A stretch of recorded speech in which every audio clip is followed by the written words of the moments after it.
नमस्कार, स्वागत है आप सभी दोस्तों का जेएमपी वेदर यूट्यूब चैनल पर।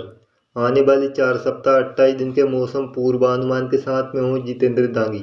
दोस्तों, आज मौसम पूर्वानुमान के इस वीडियो में जानेंगे 26 अक्टूबर से लेकर 22 नवंबर के बीच देश में कितने मौसमी सिस्टम बनने का पूर्वानुमान है, बंगाल की खाड़ी या अरब सागर में कितने मजबूत सिस्टम बनेंगे और पश्चिमी विक्षोभ कब तक आने की संभावना है। मैप के माध्यम से जानेंगे आने वाले 4 सप्ताह के दौरान देश के किस क्षेत्र में सामान्य से कम और कहां पर सामान्य से अधिक बारिश होगी। दोस्तों, वीडियो में आखिर तक बने रहिए और चैनल को सब्सक्राइब कर दें, क्योंकि जहां पर ऐसे ही मौसम की ताज़ी जानकारी रोजाना इस चैनल के माध्यम से आप तक पहुंचती रहती है। और वीडियो को लाइक करना न भूलें।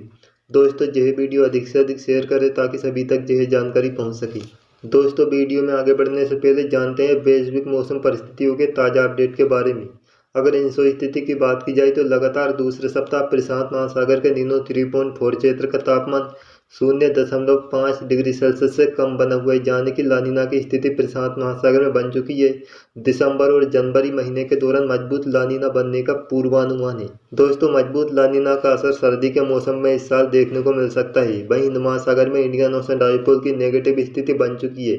जैसा कि बीते सप्ताह 20 अक्टूबर को हिंद महासागर के पश्चिमी क्षेत्र के समुद्र सतह के तापमान की तुलना में पूर्वी क्षेत्र के समुद्र सतह का तापमान 0.9 डिग्री सेल्सियस ज़्यादा बना हुआ है। लौटते हैं मौसम पूर्वानुमान की ओर, जानते हैं आने वाले 28 दिन के दौरान 26 अक्टूबर से लेकर 22 नवंबर तक देश में कितने मौसमी सिस्टम बनने का पूर्वानुमान है। जैसा कि दोस्तों, बंगाल की खाड़ी के पूर्वी भाग, दक्षिण पश्चिमी क्षेत्र, अरब सागर के दक्षिण पूर्वी भाग में कई मजबूत सिस्टम बनने का पूर्वानुमान है। जैसा कि दोस्तों, चक्रवाती तूफान दाना कमजोर पड़ने के बाद इस समय उड़ीसा के पूर्वी भाग में डिप्रेशन के रूप में बना हुआ है।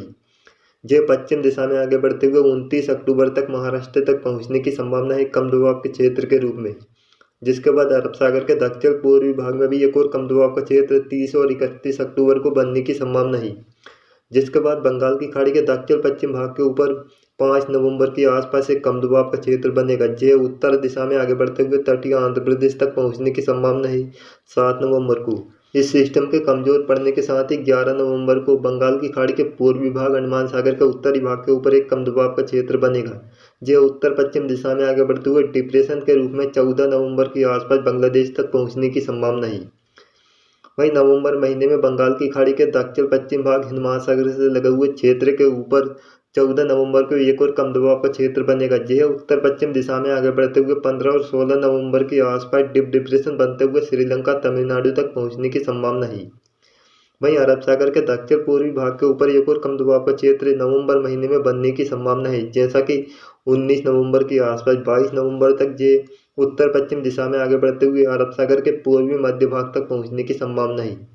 दोस्तों, अगर पश्चिमी विक्षोभ की बात की जाए तो 2 से लेकर 4 नवंबर को पश्चिमी विक्षोभ आने की संभावना है, जिसके बाद 12 से लेकर 18 नवंबर को भी उत्तर पश्चिम भारत को पश्चिमी विक्षोभ प्रभावित कर सकता है। बढ़ते हैं आगे। आप जानते हैं मैप के माध्यम से देश में कहां पर सामान्य से कम और कहां पर सामान्य से अधिक बारिश होगी। पहले सप्ताह की बात करते हैं। 26 अक्टूबर से लेकर 1 नवंबर के बीच कहां पर कितनी बारिश होने की संभावना है। जैसा कि ऑरेंज और रेड कलर में सामान्य से कम बारिश है, जबकि ब्लू और पिंक कलर में सामान्य से अधिक बारिश को दर्शाया गया है। अगर उत्तर पश्चिम भारत की बात की जाए तो जहां पर कम पश्चिमी विक्षोभ के चलते कम बारिश का अनुमान है।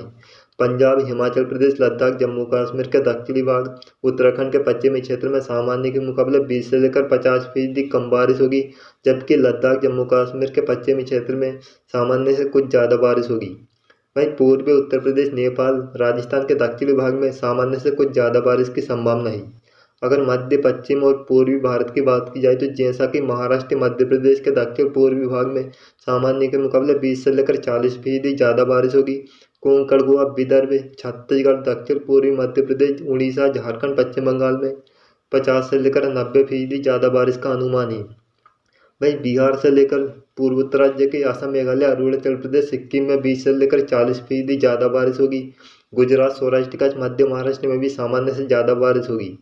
वहीं दक्षिण भारत की बात की जाए तो लक्षद्वीप समूह का उत्तरी भाग, कर्नाटक, रायलसीमा में सामान्य से कम बारिश होगी। तमिलनाडु, केरल, अंडमान निकोबार द्वीप समूह, तेलंगाना के उत्तरी भाग में सामान्य से अधिक बारिश का अनुमान है।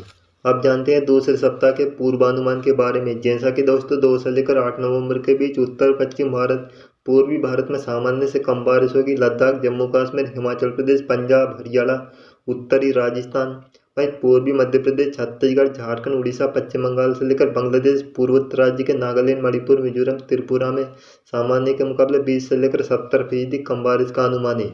वहीं उत्तर प्रदेश के तराई वाले क्षेत्र, बिहार के तराई वाले क्षेत्र, असम, मेघालय के कुछ एक क्षेत्र, नेपाल में सामान्य से अधिक बारिश होगी। वहीं मध्य महाराष्ट्र, मराठवाड़ा के दक्षिणी क्षेत्र में भी सामान्य से अधिक बारिश होगी। वहीं दक्षिण भारत में उत्तर पूर्वी मानसून सक्रिय हो सकता है, जैसा कि रायलसीमा, तटीय आंध्र प्रदेश, तमिलनाडु, केरल, कर्नाटक, लक्षद्वीप समूह, अंडमान निकोबार द्वीप समूह के दक्षिणी क्षेत्र में 20 से लेकर 50% अधिक बारिश का अनुमान है। अब जानते हैं तीसरे सप्ताह के अनुमान के बारे में। जैसा कि 9 से लेकर 15 नवंबर के बीच बात की जाए तो उत्तर पश्चिम भारत, दक्षिण भारत से लेकर पश्चिम भारत के कई राज्यों में सामान्य से कम बारिश का अनुमान है। फिर भी पश्चिमी विक्षोभ के चलते लद्दाख, जम्मू कश्मीर के उत्तरी भाग में बर्फबारी की उम्मीद है। हिमाचल प्रदेश, उत्तराखंड, पंजाब, हरियाणा, दिल्ली। वहीं दक्षिण भारत की बात की जाए तो उत्तरी कर्नाटक, केरल, तमिलनाडु के दक्षिणी भाग, लक्षद्वीप समूह, तेलंगाना, रायलसीमा के कई स्थानों पर सामान्य के मुकाबले 20 से लेकर 50% कम बारिश होगी। वहीं दक्षिणी कर्नाटक, केरल के उत्तरी भाग, इसके अलावा तमिलनाडु का उत्तरी क्षेत्र, रायलसीमा के दक्षिणी भाग, विदर्भ, तेलंगाना के उत्तरी भाग के आसपास, पश्चिम बंगाल, उड़ीसा, पूर्वोत्तर राज्य के नागालैंड, मणिपुर, मिजोरम, त्रिपुरा में 20 से लेकर 40% ज़्यादा बारिश होगी। आखिर में बात करते हैं चौथे सप्ताह के पूर्वानुमान के बारे में। जैसा कि 16 से लेकर 22 नवंबर के बीच देश के मध्य भारत, उत्तर भारत, दक्षिण भारत में बारिश की गतिविधियां होने की संभावना है।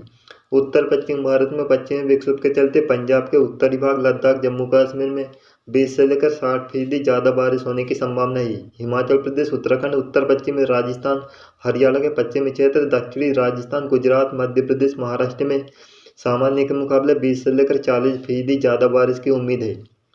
वहीं दक्षिण भारत की बात की जाए तो तटीय आंध्र प्रदेश, तमिलनाडु, केरल, कर्नाटक, लक्षद्वीप समूह, अंडमान निकोबार द्वीप समूह के दक्षिणी क्षेत्र में 40 से लेकर 70% ज़्यादा बारिश की संभावना है। वहीं पूर्वी भाग, पूर्वोत्तर राज्य, उत्तर प्रदेश के पश्चिमी क्षेत्र में सामान्य से कम बारिश की संभावना है।